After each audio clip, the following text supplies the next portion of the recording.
screen now, and I think without further ado, let's get started. Thank you so much for joining this connect. It's a short call, but the agenda is that we will be focusing on how do we relax, how do we kind of find that mindful pause in our life and conquer fears and anxiety. Because the theme for this short session that I've kept is freedom. And freedom in the true sense means when you are mentally free, when you're physically free, and when you are free from any such limitation. Okay. So to get you started, there are some positive thoughts, and my promise is that in the next 25 to 30 minutes that we'll spend together on this connect, we'll be sharing three things with you. I'll be sharing you a mindset, a kind of a roadmap to that mindset. I know that it's a short connect, and maybe nothing much will happen, but for the uh, lack of the better word, I would say that it will be a map that I'm going to share with you. The map is particularly a mindset of possibilities. So I'm going to share that with you. That's number one. Number two, as you have joined this connect, as a thank you gift from my side, I'll be sharing with you a PDF book which will be full of resources on this topic. And third, I will be sharing with you recently, I recorded a session with my mindfulness teacher, Dosta, and she's from Netherlands, and she's been into mindfulness for the last 15 to 20 years. So a lot of good conversations, good insights we keep on recording. And this is one such where I particularly feel proud that, yes, I was able to capture some great insights. So these three things is what you can expect from this short connect. Okay. So I hope we are good to go. So let's get started. The very first quote that I want to share with you as something to think about, to ponder about, is that starting with a beginner's mindset. In the beginner's mindset, there are many possibilities, but in the expert's mind, there are few. So, which means that always we are starting as a beginner. Thank you so much for starting as a beginner on this topic, on this journey.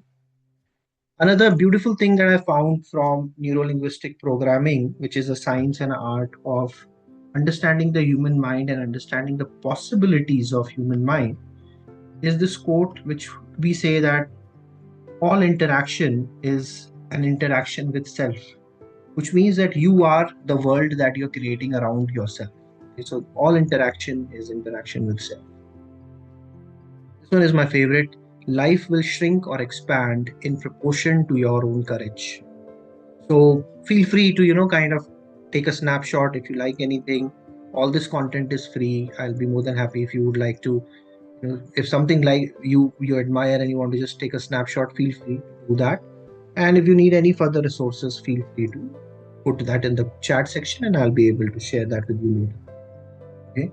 All thinking is a distortion, all paraphrasing is a distortion, which means that beliefs that we hold at one point in time, they may be good enough for us for that particular time, but with time, the beliefs change, the thinking evolves.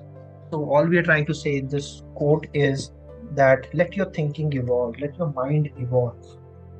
Okay, so that's the third thing. Okay, and this is about possibilities between every thought, like infinite possibilities. This is about exploring those possibilities. So, what I'm sharing in this thought connect with all of us is that the freedom that we want is in the choices. Freedom is not in always doing what you have been doing. I really appreciate people who are on the call because they have taken that first step. Explore the choices, to explore the possibilities. Between every thought lies those infinite possibilities that we can explore, and in those possibilities lie our new growth, new outcome. And most of the times, these possibilities are in our inner clock, our inner mind. And mindfulness in particular is about activating your inner clock. Sometimes you also call it the unconscious mind or the subconscious mind, where we can connect with the internal resources of our mind. So this is what mindfulness is about, and particularly I've been a student of neuro-linguistic programming for the last 20 years. NLP to me means an attitude of curiosity, persistence, and experimentation. So be curious, always be persistent. If something works, you good with that. If something doesn't work, try something else. So that is the whole idea of NLP, where it is an attitude of experimenting like a child, experimenting like a beginner. What I want to share with you. And last two are my really favorite ones. A lot of times, what people do is that they kind of hypnotize themselves in a pattern of thinking. So sometimes it is their own thoughts, their beliefs, which make them do certain things in a certain way. All hypnosis is self hypnosis, which means that nobody else can influence you. But the most powerful of that thought process is the stemming from the beliefs that you hold about yourself. Okay. So this is about breaking that spell, breaking that preconditioned way of thinking. You don't have choices because at the end of the day, any opportunity is an opportunity to learn. So we start with all these beautiful thoughts only for the same reason that it is about provoking your thoughts that you will be able to get new ideas to action. And in those actions, you will be able to reap new rewards in life. Okay, so it is about three things: cultivating the right mindset, cultivating the right skill set, and cultivating the right tools. A very warm welcome once again for Freedom Masterclass. It's a short masterclass to break the patterns of anxiety, conquer your fears. And I would like to start with a question that what does freedom mean to you? What is it that you will qualify as freedom? Either you can go off mute or you can just put your comment in the chat section. What is the definition of freedom to you?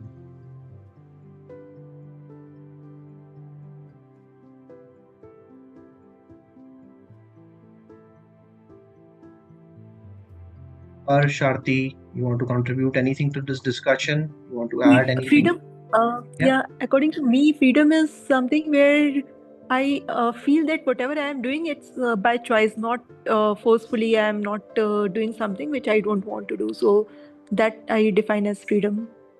Brilliant. When I am doing something out of choice, not out of any coercion. Perfect. Exploring your choices fully is freedom to you. Thank you, Aarti, for your inputs. Harsh, anything that you want to add? Yeah, having the liberty to do the things which I want to pursue in my life, and my actions and everything should be like controlled by me, nothing by somebody else. That is what freedom to me is. Brilliant. Brilliant. And that is definitely important that we create those choices in our life. One of the coaches I really admire and follow, his name is Anthony Robbins, and he said that the true freedom is about three things. First is pattern recognition, understanding what are these patterns of automatic habits, automatic behaviors that are taking our mental space away from us. So recognizing those patterns. Second is pattern interruption, interrupting those patterns which are not working for you. And third is pattern creation, which means creating those choices for you, creating those habits for you, or creating those actions for you that will bring you closer to your goal of having a more wholesome and fulfilled life. So I call it self mastery because for me, mastery means that you are doing what you love to do, whatever is your calling. And self mastery and freedom is an exploration. Okay, so this is a community, and very warm welcome to this community. And the whole idea here is to have fun in the process where we are kind of growing further. Where we are growing as a person, where we are growing as a leader, and when we are growing as a human being. Okay, so this is about exploring our choices and to have fun along the way. So let me just dive in deep into the topic where this all this started from. So I deeply respect and have a lot of admiration to this gentleman. His name is Milton Erickson, and this is where he said that most people walk through the world in a trance of disempowerment, and our work is to transform that into a trance of empowerment.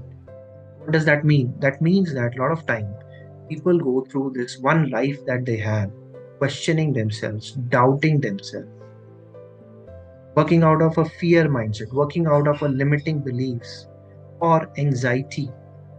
Now, whatever can be a root cause of that, that can be changed. And that's a powerful belief that I share.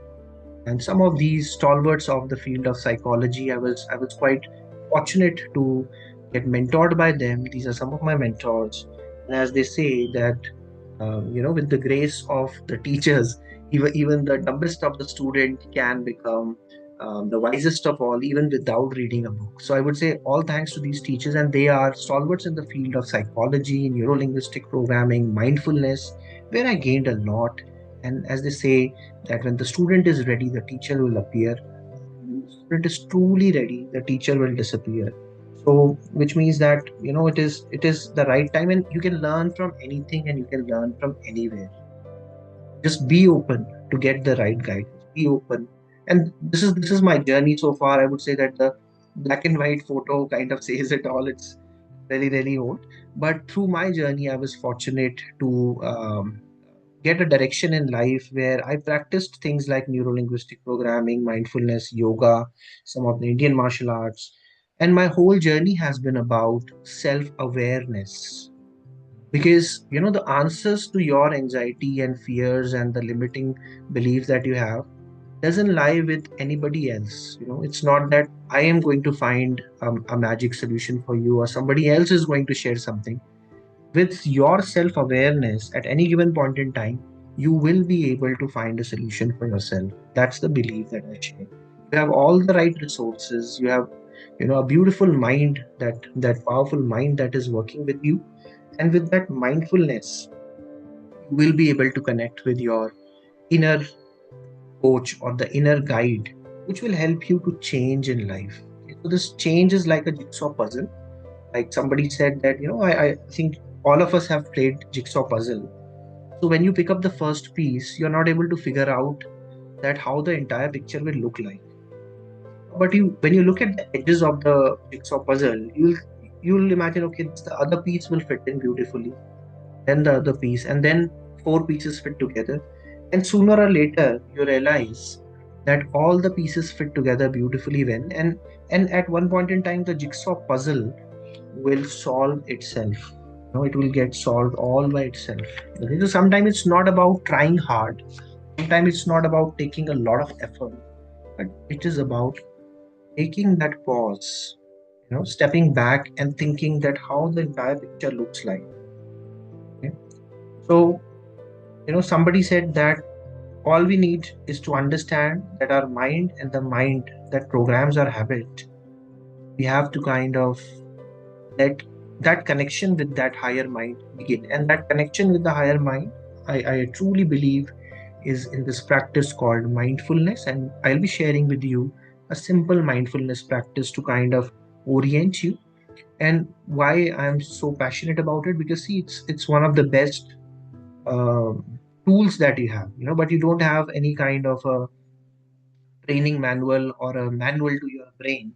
But our brain is so powerful that consciously it remembers 7 plus minus 2 things. Unconsciously it remembers millions of things. Your unconscious mind is so very powerful. And to the extent of possibilities that it can creatively find solutions in your life. However, many a times we limit ourselves with the fears. So, friends, let me start by saying that there are only two natural fears in life. So it's not the fear of death, it's not the fear of public speaking. All of these are learned fears. But the true fears which are there are only two. One is the fear of falling, and other is the fear of loud noises. Okay. So the point that I'm trying to make is, and I'm not trying to impress you with all this information and data, but I'm trying to impress upon you that human beings have evolved. They have evolved, and it's a long way that we have gone through the evolution process. And now we have come to a point where we have learned so many things. Some of the beliefs work for us, many of the beliefs and things, they limit us in their own way. It is all about taking that pause and unlearning the fears that are not natural in your life. You have to break those associations, break those patterns that limit you. The way to do that is a very, very simple mindfulness practice I'm going to share with you without taking much time. Is because my intent for this short connect is, as it is happening on one of the beautiful days for India, which is independence, and this stands for freedom. So, the freedom that we are looking forward for, it's not existing outside. A lot of time people are looking for that freedom either in shopping. Nowadays there are a lot of freedom sales which are happening. No, it is not there in the freedom sales. It's not there on some of the websites. All that freedom is inside out. It's not outside in. Okay, so let me make a very clear point. What mindfulness is not. It is not about being making people sleepy or zoning out and endlessly snoozing like a Disney princess, or yoga postures, breathing. No, it is not like that. Somebody said that no, mindfulness or yoga is for the weak people. No, it is not for the weak minded people. Some of the people who are very, very amazing human beings, they get into a pause. And I know I work in a corporate sector as well, and I work with a lot of leaders. And some of the other successful leaders, they have a practice of taking that pause. Okay, and I'm not saying that it is something religious. No, it is absolutely non-religious, but purely it is a spiritual experience. It is not woo. Let me just say it is not woo, because as human beings we have a natural tendency, a freestanding ability to alter our experience. What does that mean? That means that you can take charge of your mind. It's not that always we have to run into a negative pattern of thinking. It's not that always we have to know, be a slave to a autopilot way of thinking, you know, but break that negative spiral and realize that the choice that you want in your life, which will lead you to freedom, is all within your reach. Arti Avasthi has written, how do I know which thoughts are coming from subconscious mind and which are from the conscious mind? So if you can think anything consciously, logically, if you can think something which is a very, very logical thing, it is a conscious mind. But let me tell you, Arti, and I'll briefly kind of explain, and maybe I'll give you clues where else you can find your answer. I don't answer your full question, is that your subconscious is where a lot of the programming happens. For example, what do I mean by programming? Programming means, let's say you are given a key to a car, and if let's say you know how to drive a car, the moment you're sitting on the driver's seat, you know what is supposed to be done. Now that kind of a behavior, which is automatic, it is coming from a subconscious mind. Now, as far as driving as a habit is concerned, it is a positive habit. It is something that is helping you go from a point A to point B. But many a times, this kind of a pattern behavior works against you. For example, when let's say there is somebody who comes from office, I always give this example, and this guy says that I'm overweight, I'm overweight. The moment he's in home, in the comfort of his home, he throws his bag one side, throws his shoes one side, sits in front of the TV, switches on the TV, and then there is Netflix going on, one season after the another. And he opens a pack of Cheetos, or he opens a pack of chips, and then he's binge watching and binge eating. Now, that is a pattern which is not working for him, and it is again coming from that subconscious mind. And when with mindfulness, it can be brought in the awareness of the person. All what that person can do, or what he or she needs to do, is to interrupt that pattern. And this is where the practice of mindfulness is very important. So if you ask me what is mindfulness, I can say that mindfulness is pretty much three things: deeply connecting with yourself that has not stopped connecting with you. This is a this is your higher mind, which is always keeping you safe, which is keeping you loved, which is taking care of you. You don't have to think to make your heart beat. You don't have to think to breathe. And it is very, very beautifully taking care of you. Okay, and it is about exploring that unconscious mind and the unlimited potential of that unconscious mind. And one of my mentors calls it the inner genius. It is about inviting that inner genius for exploring the art of possibility. I hope we are together. till here, till this point, because this was all the theory part. And I'll give you two fun exercises to kind of engage in mindfulness and to see for yourself that how beautifully you can connect with this higher mind. And I would say that mindfulness is simply a gift of being present. Why is that important? Your life is made of the present moments. The moment that we call present. It's not the worry of the past, not the anxiety of the future, not the fear that you have been always running in your mind. And 99% of the times they are just fragment of our imagination and they don't happen. But the moment called now is your life. So although I said that, okay, this will be a free workshop, but it is not a free workshop, friends. You have paid for this workshop. I'll not say, because it's a pro bono work that I'm doing. Still, you have paid. You have paid for this workshop in terms of 30 minutes or 45 minutes, which were part of your life. So, what is happening here is exchange of energy and life with each other. And the only thing that I feel as a human being I can add value to the life that you have shared with me is to give you the realization that your life isn't present. Your life is in the moment called now. We have to be very, very consciously present in the moment called now because our mind is distracted today. Okay. So let me help you find your freedom, help you to connect with your your story of being fully present in this moment. Okay. I want you to do one exercise. And if both of you are game for it, Aarti and Harsh, I can just guide you through it. Okay, it's very simple exercise. This is what we call bringing our attention back to the present moment. So, what do we need to do? Wherever you are sitting, to increase your awareness, simple thing you can do is for 5 new things in your surrounding. Look for 5 visual things which are there in your surroundings. Thank you, Aarti. Yeah.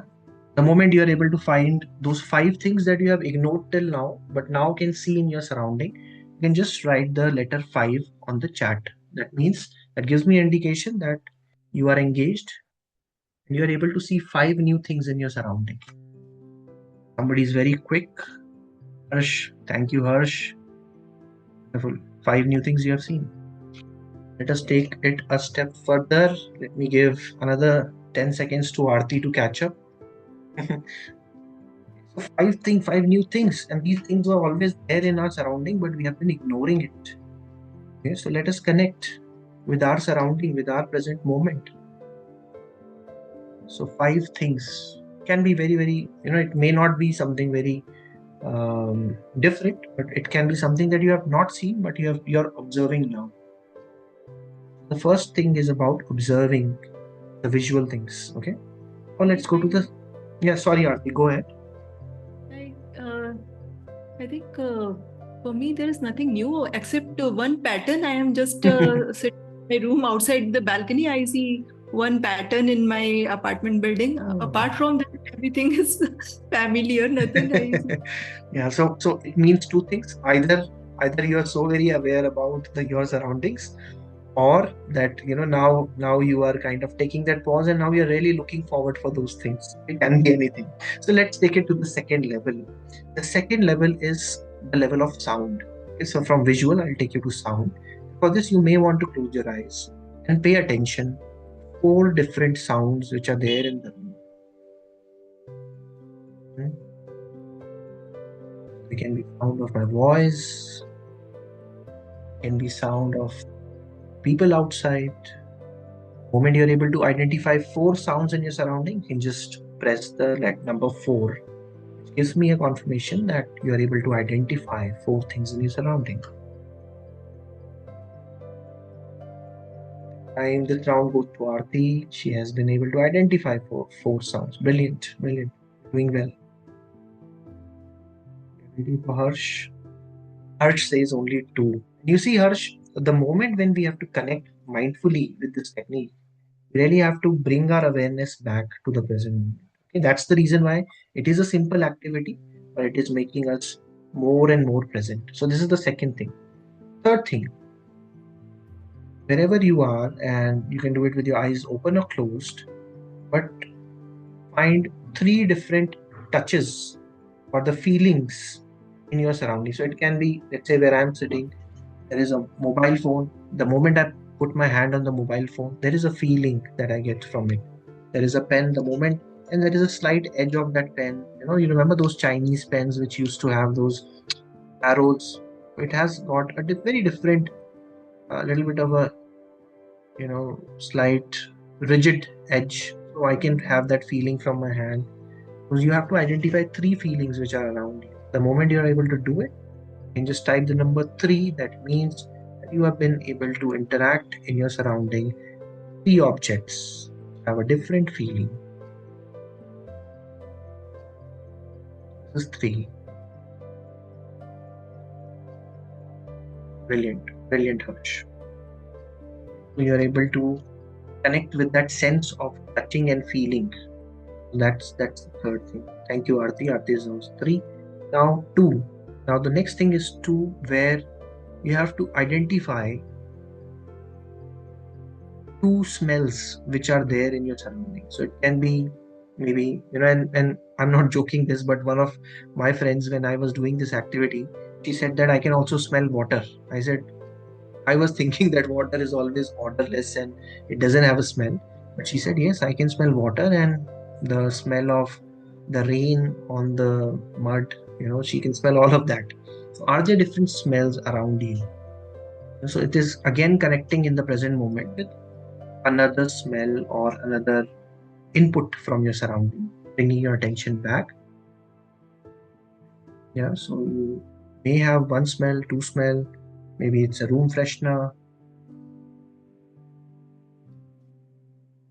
Many people, yeah, Aarti says 1. For many people, this can be a little bit tricky, but it's usually being in connect with that sense of smell, which is very, very important. I'll tell you why it is important, because there are 2 times in a human being's life this sense gets very, very heightened. You get the gift of smelling anything very, very carefully. I'll give you one clue, and second I'll leave it to you. One is when, let's say, if somebody is like one of your friends, like one of my sisters was undergoing pregnancy. That time she said that she can smell things very, very easily. That time it kind of heightens. And I'll not give you what is the second clue, but you find it yourself. And last but not the least, what is one taste that you have? So sometimes what you can do is that in the mouth, people have like this mindfulness activity of taking a chocolate or taking a very small bite of food, just tasting and chewing it very, very slowly. Connect with that taste really. Okay. So this is the activity that I've given to you. It's called 5, 4, 3, 2, 1, which means 5 visual things, 4 auditory things or 4 sounds, 3 things which are actually touch, 2 which is of smell, and 1 which is of taste, and being mindfully present in the moment. What you might have observed in the last 5 minutes of this activity, that you are not thinking about the past, you're not thinking about the future, which means that you have consciously brought your mind to the present moment. So friends, this is one activity I want to share with you, which means that be aware, be in that present moment. The second activity which I will just mention is called as box breathing. In that you just take a in breath for a count of 6, then you hold it for a count of 5, and then you exhale for a count of 7. 6, 5, 7. That's the consciously box breathing, or slow low breathing is the name. And I'll share the video with you that how do you do that. A very simple exercise.